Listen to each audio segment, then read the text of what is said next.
What is happening, Budge Builders, and welcome back to the Plymouth Duster Rescue. This is a 1971 Plymouth Duster that had been neglected for over 26 years. We got this thing dragged back. We got it running.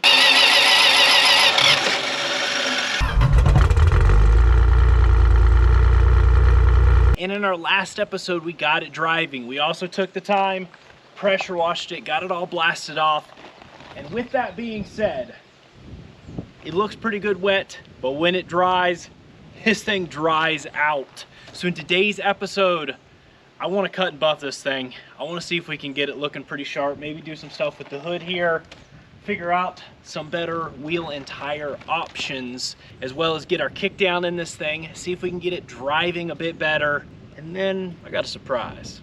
Definitely a good bit of cleaning we're gonna have to do in the interior and in the trunk here, because as we're trying to cut and buff, we don't want all this trash working into our sandpaper, because I think we're gonna have to wet sand this car. It is so dry, and we don't want to mix all that up. Even buffing, you'll pick up trash and it'll put little swirl marks. You want to keep it as clean as possible to keep from that. Plus, it'd be good to get all of this mouse nest and everything out of here. This is gross. It's disgusting.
Wow, that is not bad at all for an early 70s Mopar.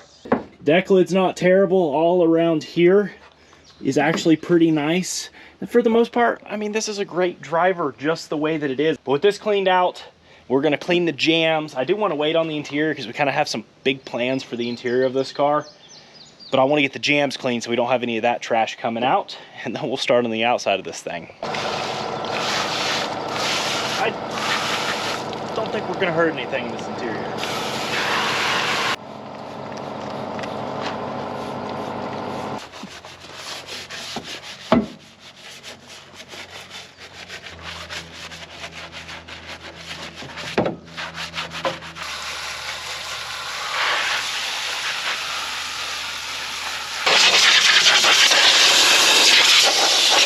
What we're going to go ahead and do is take a clay bar here. We'll soak this thing down. We'll go over one section at a time. You see I've got it damp here. And you work this over, and it's going to help to pull trash out of this upper layer of paint.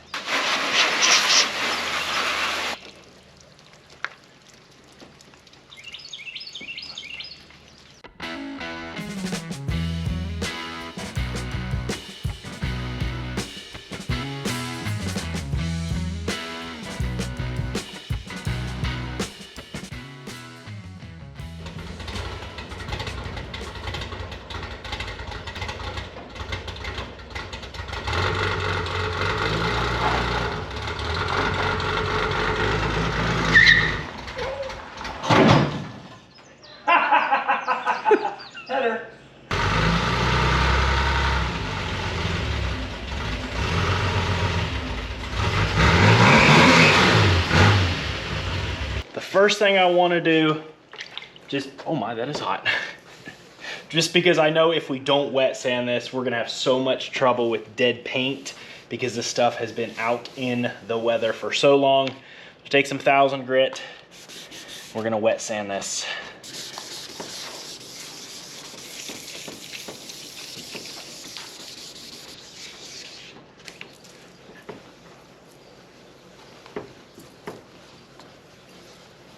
Using some 3M 36060 compound right there on the car.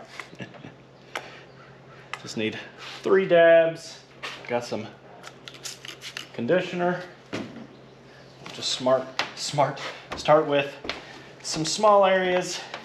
We'll work this through side to side, up and down until most of our compound here is gone. That's gonna be the thing, is just keeping our pad clean. We'll blow it out when it starts getting pretty filled up.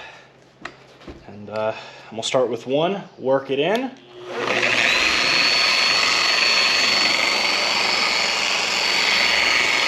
Kick it on up to its highest setting. Let's see how it does.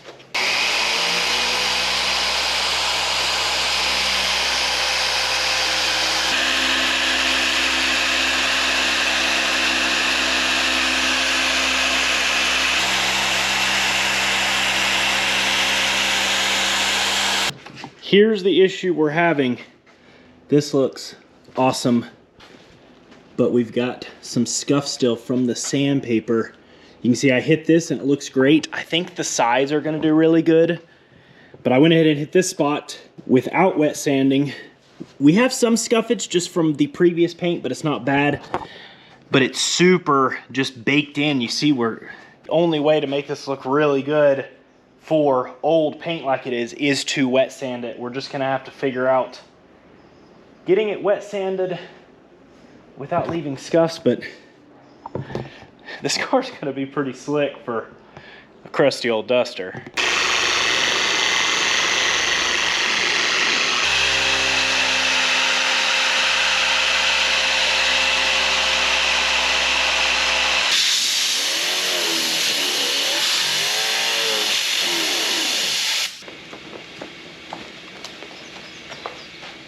I think I say this with every one of these videos.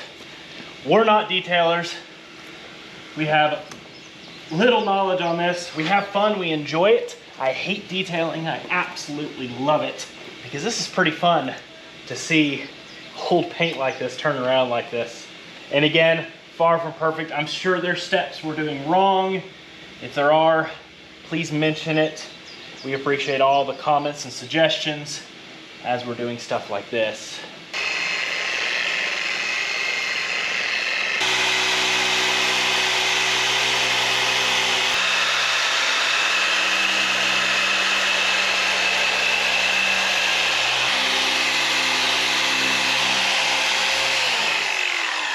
I had to roll this thing out into the sun to really see it. And what's crazy is I had no idea this thing was metallic. Look at all that metallic glistening in the sun. Whew. Moving down to the side, you'll notice we have the adhesive left over. We can remove it pretty easily using this thing right here. This is a adhesive and pinstripe remover you can pick up at your auto parts store.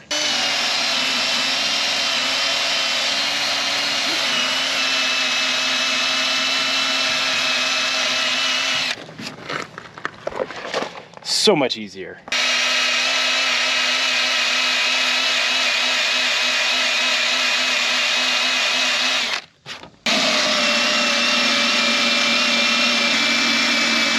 With some testing on our deck lid here, it actually came out really good. Now I will say we were hand sanding it to begin with, which works good. The reason I was doing that is I was a bit concerned of getting too aggressive with the DA here. Running it really, really light on air, running an interfaced, see the foam interface there, 1000 grit sandpaper does really well.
working on anymore with the cutting and buffing. We are gonna go ahead and remove this hood. It'll just make it easier to get to everything here that we need to.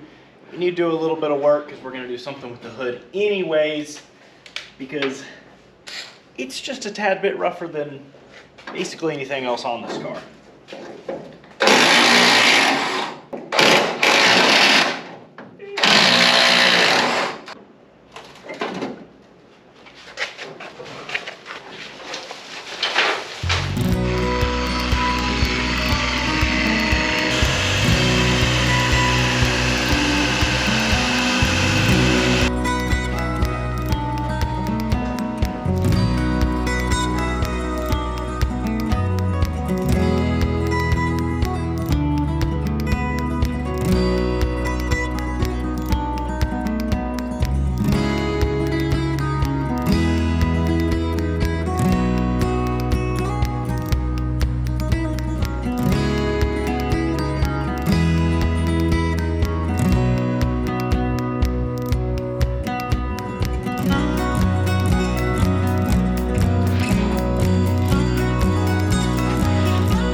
Going over everything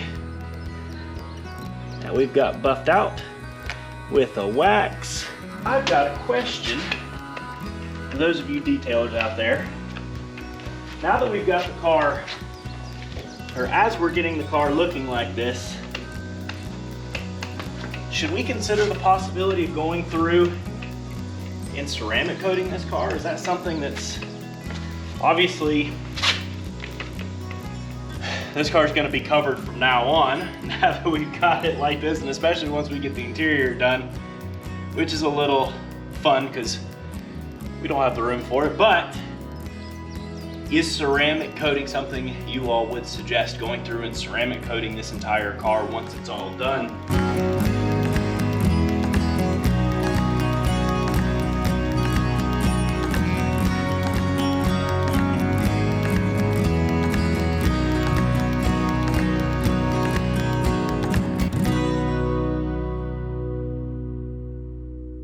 You might notice the front wheels on these cars actually sit pretty decent for a car of this age. But back here, do you see how far that sits in there? I bet I could fit my head in just about in between this wheel well and that tire. Now, the problem is this is a 5x4 lug pattern. That's why we stuck those wheels back on there, at least for now. And that little 7 1/4 isn't a great rear end, but until we get the car dialed in, we're gonna see what it will do. Oh, hello. This is how we're gonna change it up just a little bit. My friend Fritz and the guys at US Car Tools sent us some goodies for this car, and some of that included 2 of these wheels right here. Now these should be the same width. Those might be 4s, but these are 4 1/2s, just 14 by 4 1/2. The biggest thing you'll notice is that offset is quite a bit different. How much more of a lip these have versus these. Well, let's get these things cleaned up. The fronts sandblasted, they're pretty rough. I think that's gonna be the best way to take care of that. The tire we decided to go with in the back is the cheapest of the cheapest. Milestar Street Steel. This is a 225 70 14. Yeah, we're gonna run it black wall out, but I think you'll see why as we get along there. Sure, we could pay a tire place, but What fun would that be? The tough part is already done. They're off.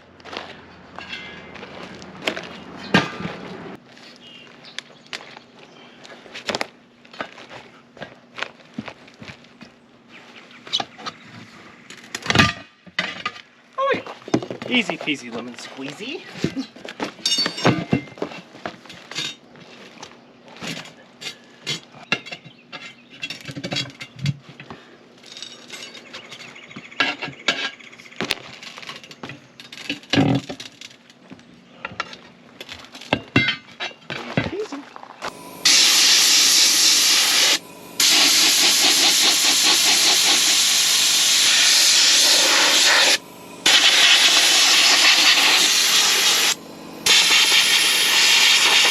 Got some EV2 mixed up. Of course it's gonna start getting windy. It has not been windy all day long. And then we're gonna spray something, and so I'm gonna have to kind of go in between. I'm gonna do kind of a light mist coat to begin with, a good tack coat.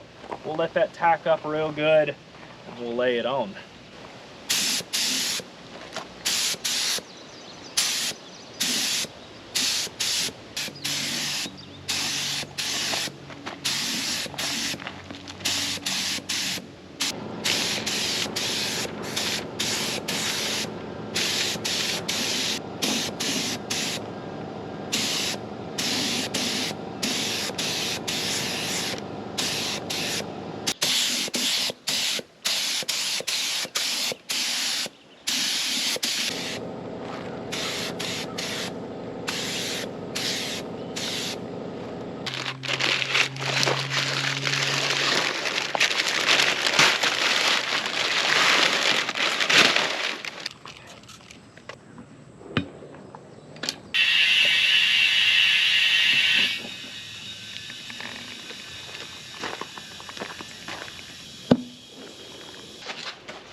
So much better.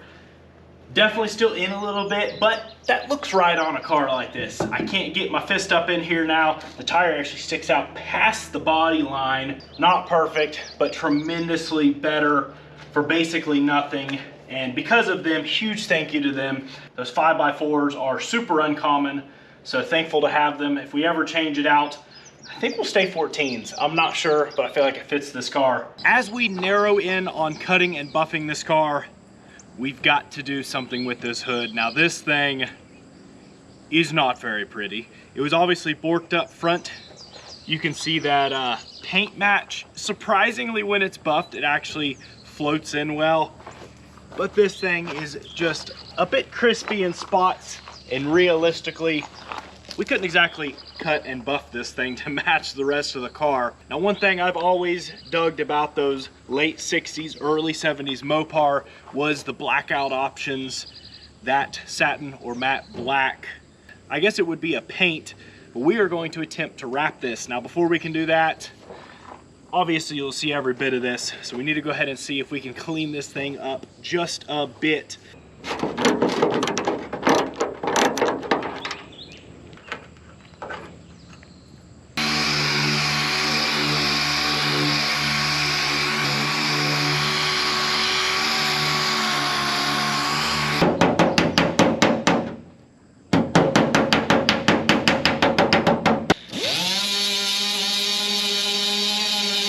Issue we've got is we've got just a little too much metal here. So what I'm gonna try to do is heat it up and then quench it with some cold water, and that should shrink back some of this metal here where we can work it in a little bit better and get it a bit smoother. I don't actually know what I'm doing. I've just seen this in videos from metalworking guys. So we'll try it. It's just an irreplaceable hood.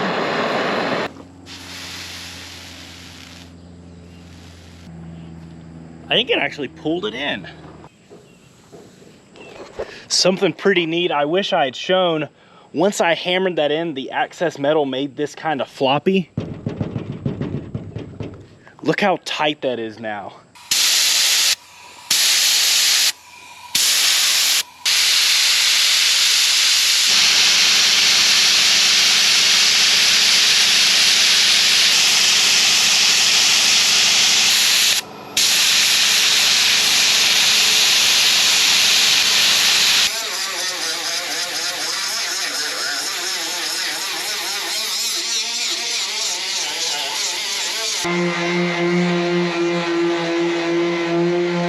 what's a shame, most of the back side of the hood's not bad, other than of course being pretty rusted out underneath.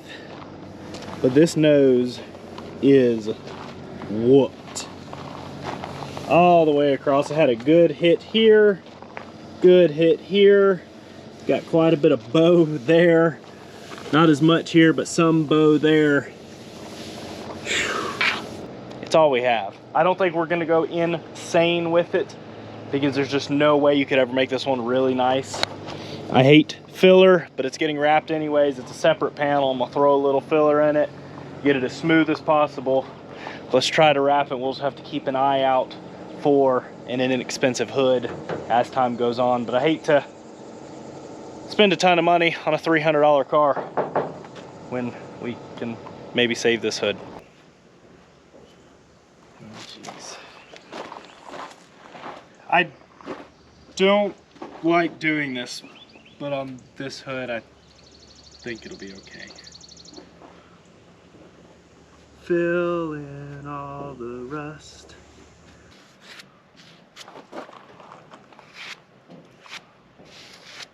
Here's not terrible. Right here's really bad. Bloop.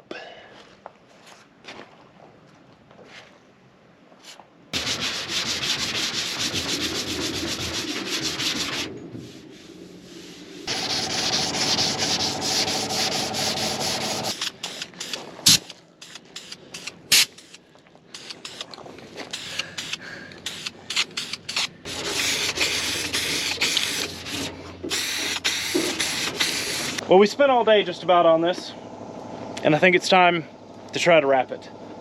I went ahead and bought some cheap Amazon satin wrap, supposedly high quality. Should have bought 3M, but this was like half the price, and I only bought enough to do the one hood, not do it twice, so we better get it right the first time. And we've wrapped stuff before, but no, we actually haven't. This is our first time.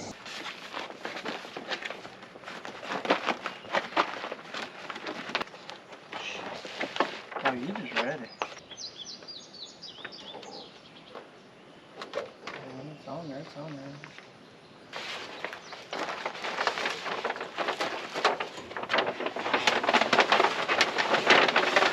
Oh my goodness, what are you doing? We can work this stuff out, I think. I don't know anything. I don't know.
Before we go back on with the hood, while I have ease of access, I want to go ahead and do something with this grill. The day we bought this thing, I started looking around, and these aren't super cheap. But I found a set right here locally on Marketplace.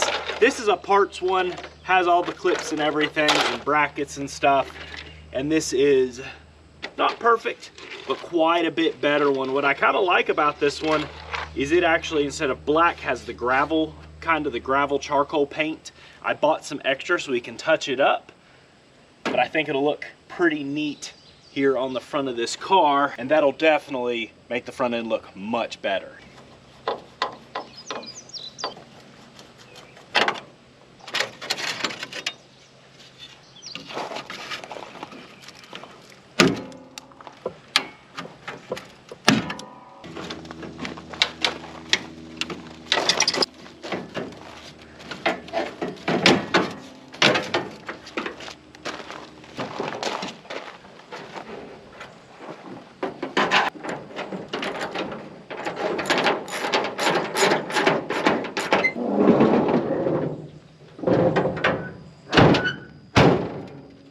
So you know that dent I fixed? That looked pretty good? It's back again. Do you know why? Because it hit that.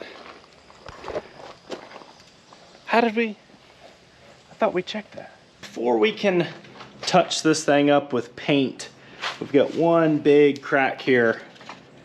We don't want this thing getting any worse. I think the best way to get it solid and keep it together is get some fiberglass, some resin tucked down in here.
The only thing I'm not liking is it's really silver. It doesn't have the gray in it that I'd like.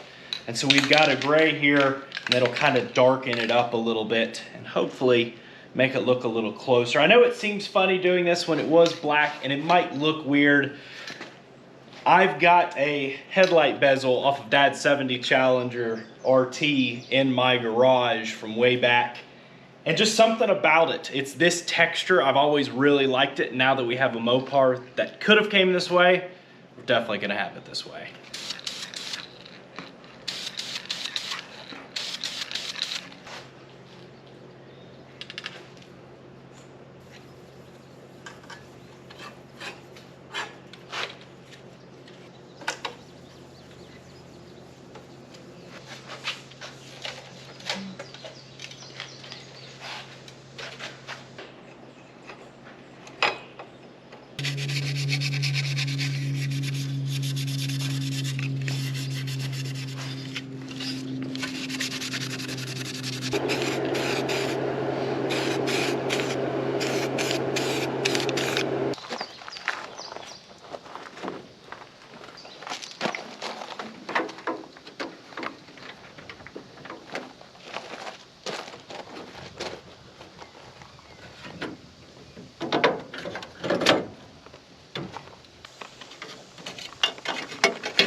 We've got it up on the lift.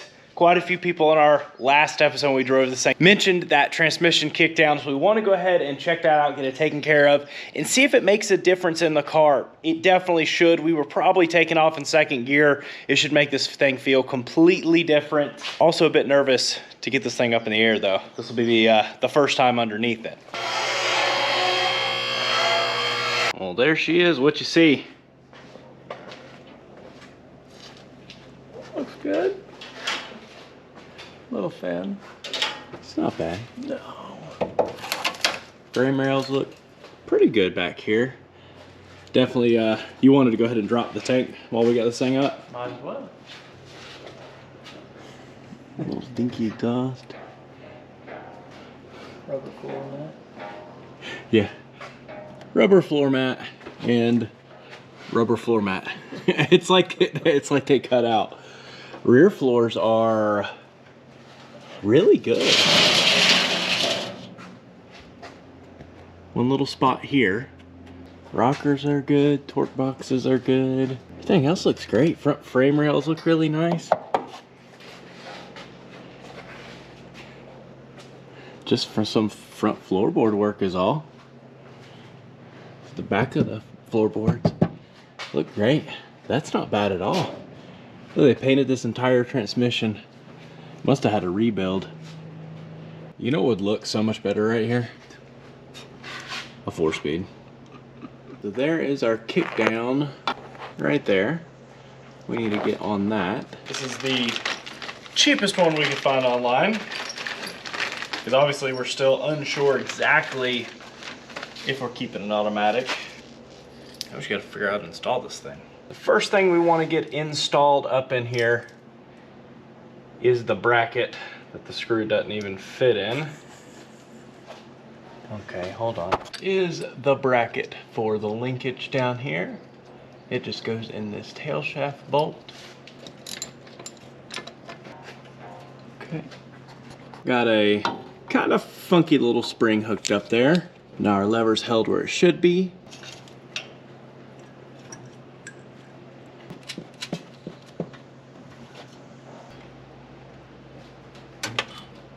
Bolt it right there.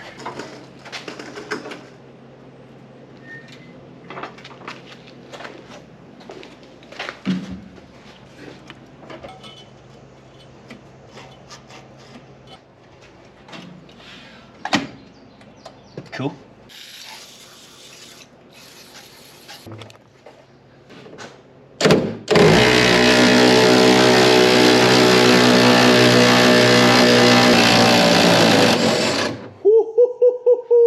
Wait.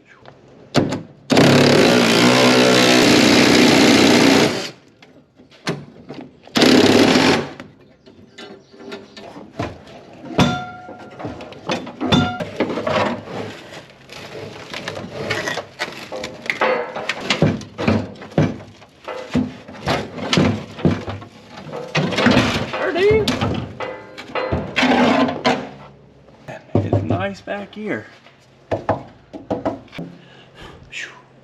Yeah, that tank is gone.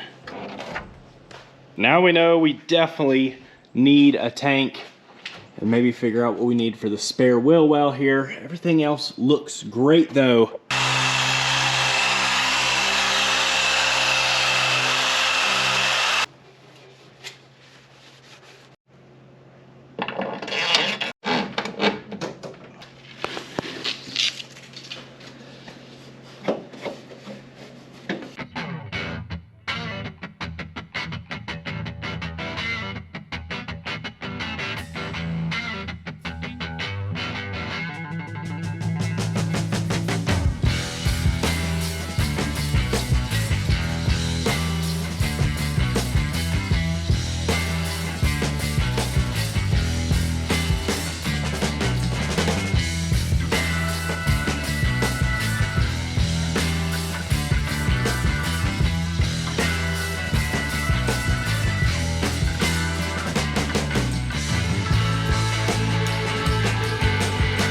What a completely different car. Still a long ways to go. I did not expect that paint to clean up like that. I feel like the wheels really set it off. They could probably use some dog dish hubcaps, at least up front. I'm not sure. Hood, actually pretty pleased with the outcome. We definitely got a little trash in it and stuff when we were trying to peel it up. It was a learning process. Some 340 scoops, some cool decals. I think this car will really be pretty darn neat. But now that we've got it looking a lot better, we got that kickdown cable in there. Let's see if this thing performs just a bit better. Let's see if this thing pulls through the gears with a little bit better pump pressure. I want to fix that door sometime.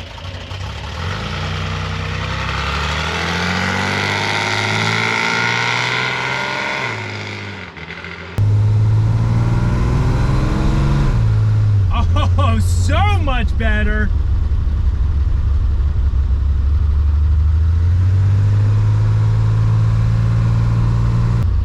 Wow.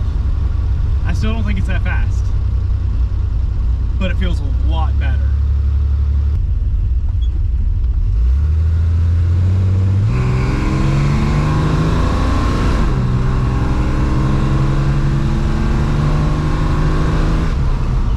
Third gear! Haha!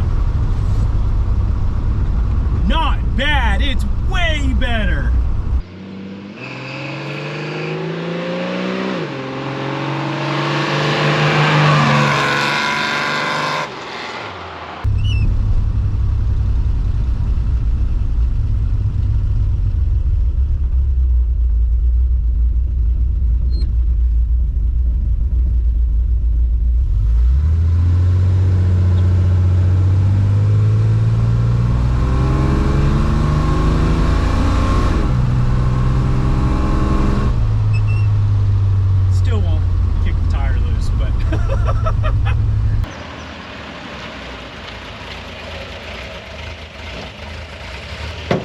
much better. It actually moves along pretty good. I still wouldn't say it's a hot rod, but it's not a hot rod. This is a muscle car. It just needs to go to the gym a little bit. What a fun car. I love this high-vis Mopar. You probably heard me mention it previously. I want to bring that up again. Yes, this was roughly a $300 car. The way we ended up with it like that is we actually bought this car with 2 other cars. We paid $2,500 for all 3. The Duster, an 86 Volkswagen Golf, which you're going to see shortly, and an E30 convertible 325, so 6-cylinder car. We were gonna save all 3 of them. The 325 was in really rough shape. It had been full of water from top to bottom. Engine, bell housing had been hit in the back, and so sadly it went to save others. We ended up parting that car out. Being a 325 IS, limited slip, good gear ratio, 5-speed swap, we were able to part out and sell basically everything on that car for just over $1,800, which puts us at $650, $700 for the 2 cars we have left. That's just over $300 a piece. Now, with that being said, we have a little bit more in it now. Obviously, some tires, some brakes, vinyl, the bits and pieces we had to put into it. We've probably got $550 to $600 in this thing now, which I think is not too bad for a pretty neat little Mopar. Now, it's tough to not consider yanking the 6-cylinder and putting a V8 in it. But everybody does that. I feel like a lot of people really got a kick out of the 6-cylinder in this thing. Obviously we did too, and that's why we had so much fun rescuing this thing, getting that hopped up slant 6 going. It sounds good, it feels good. I think it could have just a little bit more though. So here's our surprise for our next video. These are stub outs for a manifold, a header. This is a header tubing kit. This is some sort of flange. And that's a turbo. Let's throw some boost to this thing. I hope you're excited for that. I don't think there'll be any issue with this thing taking the power, and I think it's gonna be really fun and interesting to try to figure out the whole setup here and everything. But if you all have enjoyed the rescue to this point, if you're excited with the way this car is turning out, if you have any suggestions, be sure to comment down below. Let us know what you all are thinking. Give us some ideas, some pointers. We're always learning, but overall, we're just having fun bringing these back. And so if you're enjoying this, you want to see some more of this build, some of our other rescues and rebuilds, be sure to subscribe button, notification bell to keep up with our future uploads. And if you have been a part of the channel, we do appreciate it so incredibly much. We get to rescue these forgotten cars, neglected, tucked back away for years and years, that are just waiting to hit the road again because of each and every one of you. So thank you all so much. That's gonna wrap it up. Peace out and catch you all on the flip side.